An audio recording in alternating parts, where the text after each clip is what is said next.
Tá um frio aqui em São José que eu tô ficando desesperada já. Olá, pessoal, sejam muito bem-vindos a mais um vídeo aqui no Apartamento 11. E eu voltei aqui pra falar o quê? De dorama, porque, né, gostei de ver dorama coreano. O dorama que eu vou falar hoje, ele se chama It's Okay Not to Be Okay, tudo bem não ser normal, acho que é esse o nome, né? E é um dorama coreano que ele terminou a temporada, né? Terminou o dorama agora, no penúltimo domingo, sem ser esse domingo, no domingo anterior. E ele é um dorama original da Netflix. Ele tava naquele esquema de lançar um episódio por semana, né? Que a Netflix tem algumas séries que ela faz isso. E eu não comecei a acompanhar junto quando começou a passar. Eu comecei a ver depois, já tava. Eu comecei a ver, tipo, na semana que ia sair o último episódio. Então eu vi assim, em uma semana eu vi todos os episódios, basicamente, né? O dorama, ele conta a história de dois irmãos, que é o Gante e o Sante, Moon Gante e Moon Sante. O Gante, ele tem por volta de uns 30 anos na série, e o Gante, ele tem 35, e o que é, tipo, diferente, assim, é que o Gante, ele tem autismo. Não sei qual o grau de autismo, nem nada, não fala, mas assim, por mais que ele tenha autismo, desde o começo da série já mostra que o Gante, o Santé, ele sabe se virar sozinho pra tudo. Ele sabe pegar ônibus, ele sabe fazer tudo sozinho. Ele não é uma pessoa dependente de ninguém, né?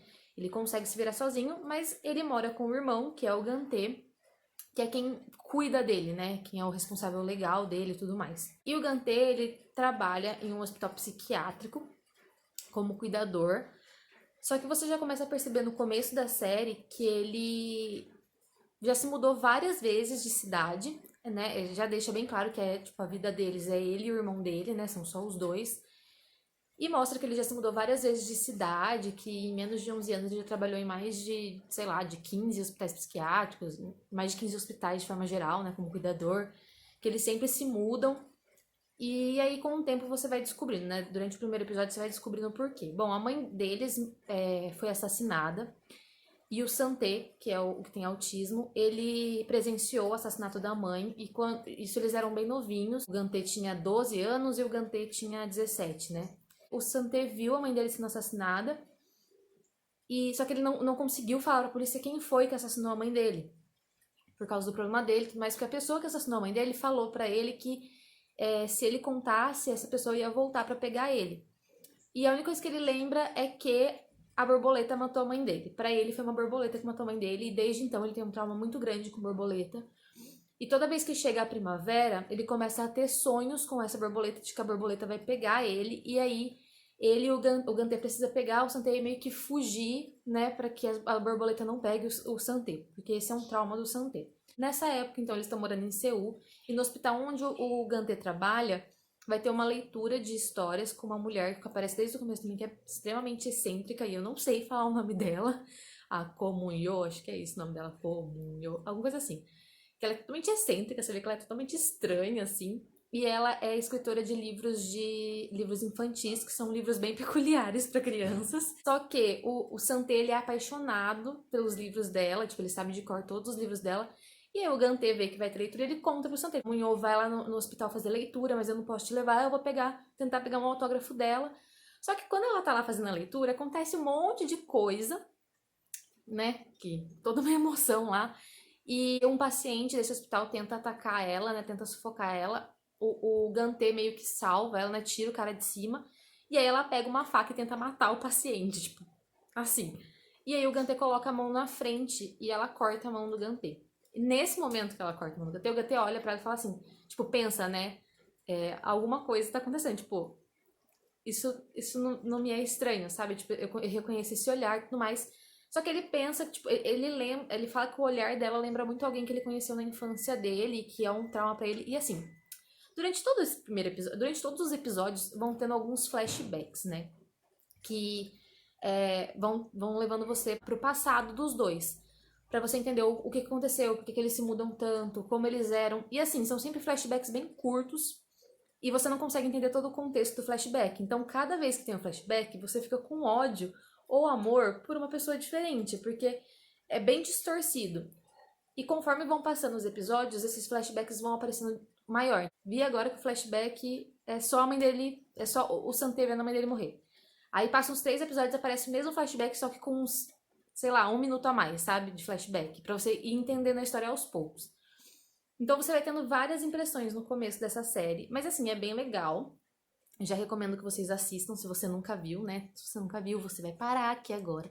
Vai lá assistir os 16 episódios e depois você volta. Porque agora eu vou começar a falar as minhas impressões com spoiler. Por quê? Essa é uma série que não dá pra falar sem dar spoiler, porque ela é spoiler todo episódio. Eu acho que, primeiro, pra mim, é uma série que foi muito importante. O tema que ela retrata. Então, eles tratam sobre, né, a depressão, o autismo, o distúrbio de bipolaridade, toque, enfim, diversos problemas que existem, né? E eu acho isso bem legal, porque eles não focaram só no problema do Santé, né, com o autismo, mas de todo no hospital psiquiátrico onde se passa toda a história, né, lá no interior de Seul, lá na cidade natal deles lá. Conta a história de diversos pacientes e você vê que, tipo, meu, diversos tipos de problemas, assim, que às vezes tá super ao nosso redor e a gente não percebe, e que são muito interessantes ver como eles tratam, como eles falam sobre o problema. Pra mim foi muito difícil de assistir em questão de empatia, porque eu sou uma pessoa muito empática, eu não consigo ver outras pessoas sofrendo. E, ai, tem a cena, gente. Ai, meu Deus, aquela cena mexeu muito comigo. Que é a cena que o Santé vai na livraria pegar o autógrafo da Comunhô e o cara puxa o cabelo dele. Gente, aquela cena me deixou num nervosismo. Sério, eu queria pegar a cara daquele homem que puxou o cabelo do Santé e, tipo, espancar ele de verdade. Porque, nossa, que nervoso que me deu. Eu fiquei muito chocada com aquela cena, eu achei muito triste. É bem pesado, assim, tipo, em alguns pontos eu achei meio pesado. O que eu mais gostei foi isso das revelações. Eu acho que as revelações, elas vão chegando, tipo, suaves, assim, não é nada muito... Claro, quando você tem, tipo, a revelação total, você fica, puta que pariu, o que está acontecendo? Meu Deus! Mas eu acho legal isso deles dando de pouquinho em pouquinho, as revelações, por quê? Eu comecei a série, tipo, os primeiros flashbacks, eu achava que o Gantê era um grande de um filho da... Não posso falar isso, né? Eu achava que o Gantê era uma péssima pessoa, pra não falar um palavrão aqui. Mas eu achava que o Gantê era, tipo, uma pessoa horrível pela forma que ele falava do irmão dele na infância dele, né? Dele, tipo, queria que o irmão dele morresse, dele ficar triste, tipo, de ser tão preso ao Santé. Mas ao mesmo tempo, você vai vendo, tipo, você vai tendo outros flashes, você vai vendo, tipo, meu, a mãe dele era. Tipo, em alguns flashes você vê a mãe dele tratava ele literalmente como se ele tivesse sido feito pra cuidar do Santé, sabe? Pro Santé não ficar sozinho. E aí você passa a gostar do Gantê e fica com ódio da mãe deles. E aí chega no final e aí o Santé fala, não, ó, tipo, eu sempre briguei com a nossa mãe por causa disso, porque você não é meu e eu não sou seu, sabe? E aí você fica, tipo, a mãe dele não era assim tão mal. E isso foi uma coisa que eu gostei muito, porque em todos os flashbacks de todos eles, tem hora que, tipo, a primeira vez que você vê o flashback, você fica com ódio de uma pessoa. Aí passa 2 capítulos, você vê o flashback, você muda, tipo, a tua opinião sobre isso. Tipo, você não consegue ter uma opinião fixa até o final da série. Tipo, até o penúltimo episódio, você não consegue ter uma opinião fixa de quem você gosta e de quem você não gosta. Porque todo episódio você tem uma revelação diferente que faz você mudar de opinião. Quando eu comecei a ver, eu tava sentindo um feeling muito de, magia, sobrenatural. Porque direto tinha umas cenas que me deixavam com cagaço do caramba de fantasma. Porque eu sou, sim, muito medrosa. E aí eu ficava meio assim, tipo, beleza, né? Mas eu não sei se... Eu ficava muito em dúvida se esse rolê sobrenatural, o sobrenatural até vai, mas esse rolê sobre, tipo, meio bruxaria, porque eu tava sentindo muito isso, de que ia ter alguma coisa muito de magia.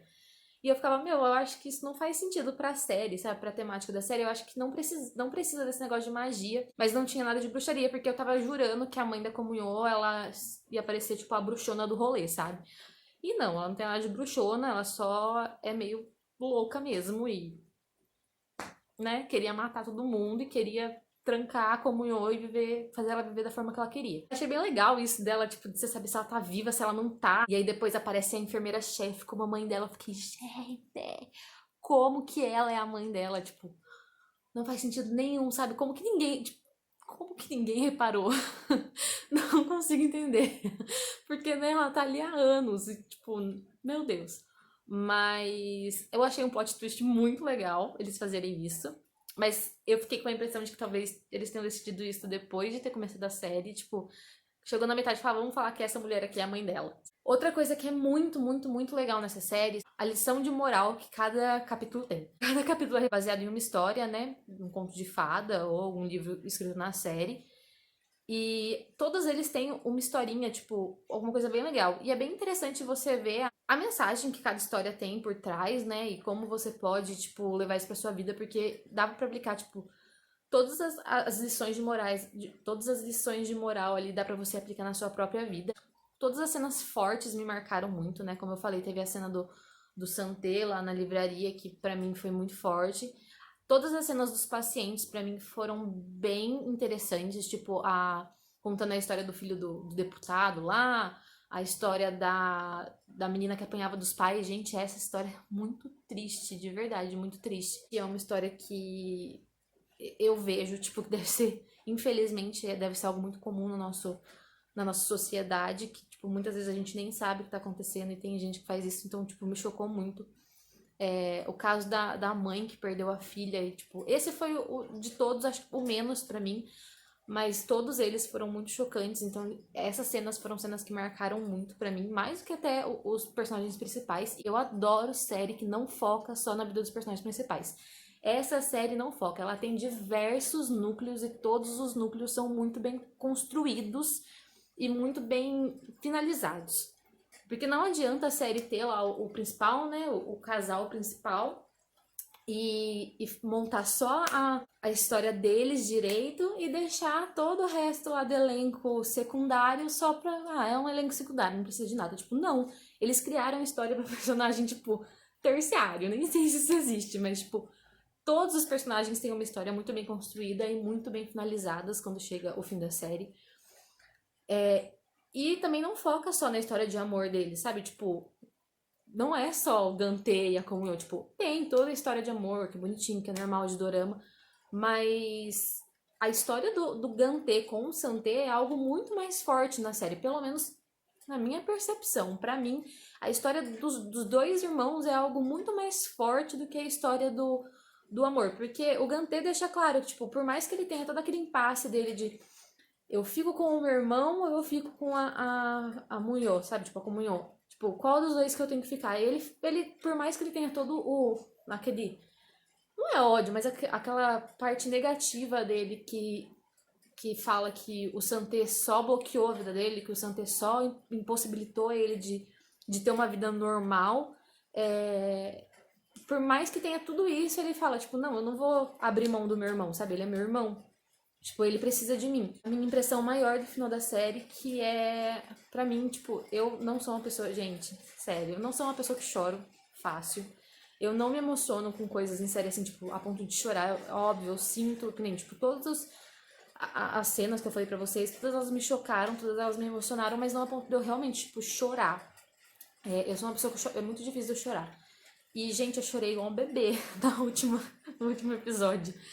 Porque eu achei incrível isso deles colocarem o Santé se libertando, sabe? Tipo, não é uma libertação do Gantê. Não é o Gantê olhando pro Santé e falando, você precisa se libertar. Tipo, não, é o Santé olhando pro Gantê e falando, eu sou dono de mim, eu sei cuidar de mim, você não precisa cuidar de mim. Você é dono de você mesmo. Você pode seguir a sua vida, você pode ter uma vida. Eu quero ser ilustrador e eu vou correr atrás disso. Com todas as minhas dificuldades, eu não preciso de você do meu lado o resto da vida. Você tem que ter a sua própria vida, sabe? E isso eu acho muito, muito importante, sabe? Tipo, eu acho que foi muito legal, porque mostra, tipo, a evolução do Santé, assim, como que o Santé evoluiu como ele foi bem criado, eu acredito, né? Como que o Gantê foi importante na vida dele. Tipo, o Gantê nunca abandonou ele, nunca deixou ele desamparado, né? Apesar dos pesares que acontecem ali na série, tipo, ele sempre fez de tudo pra estar ali ajudando o Santé. E o Santé, tipo, de alguma forma conseguiu entender isso. E conseguiu entender que o irmão dele precisa ter a vida dele. Que o irmão dele não vai ficar grudado pra ele pro resto da vida. Que os dois são adultos, né? Que por mais que eles tenham todos os seus traumas de infância, que eles ainda têm aquela sensação de menininho que precisa de um afeto de mãe, eles já são adultos e que eles podem seguir a sua própria vida. E que não é o autismo que vai impedir ele de ter uma vida e de deixar o irmão dele ter uma vida dele, né? Esse dorama, gente, o final foi perfeito. Eu acho que não tem o que pôr nem o que tirar naquele final. Pra mim foi 100% perfeito. Todas as histórias foram finalizadas, gente, todas. Nossa, eu descobrindo que aquele enfermeiro era filho do diretor, eu achei sensacional. Falei, gente, nossa, foi muito bem feito isso. Todas as histórias, né? O diretor lá da. Gente, tá chovendo muito, meu Deus. O diretor da editora ficando com a outra menina lá, que eles moravam na casa dela. Achei bem legal também, porque ficou bem fofo. E história, enredo e construção de personagem, essa é o melhor dorama que tem pra mim, até o momento de todos que eu já vi. Eu já vi bastante dorama chinês, mas de história pra mim, esse tá assim, ó, lá no topo. Eu só fico lá de, tipo, queridinho no coração com Meteor Garden, porque, né, é meu queridinho. Mas It's Okay Not To Be Okay é fantástico, gente, fantástico. E eu queria muito saber qual foi a impressão de vocês, se vocês notaram alguma coisa que eu não notei, se vocês acham que tem alguma coisa que eu não falei aqui que eu poderia ter falado, que pra vocês, assim, foi o ponto forte da série, porque pra mim essa série só tem ponto forte. Ela tá bem assim, eu gostei muito de tudo. Então conta aqui pra mim, aqui embaixo, o que vocês acharam. Se vocês têm algum outro dorama pra me recomendar, alguma série, algum filme com alguma história parecida a essa, que eu provavelmente vá gostar. Muito obrigada, então, se você assistiu até aqui. Espero que você tenha gostado desse vídeo. Não esquece de se inscrever aqui no canal se o botão ainda estiver vermelho, de ativar o sininho para você receber a notificação de todos os vídeos que eu postar aqui. Deixa seu like, né? Dá um curtir aí para me ajudar. Compartilha o vídeo com quem você acha que vai gostar desse conteúdo. Muito obrigada e até o próximo vídeo aqui no Apartamento 11. Beijos!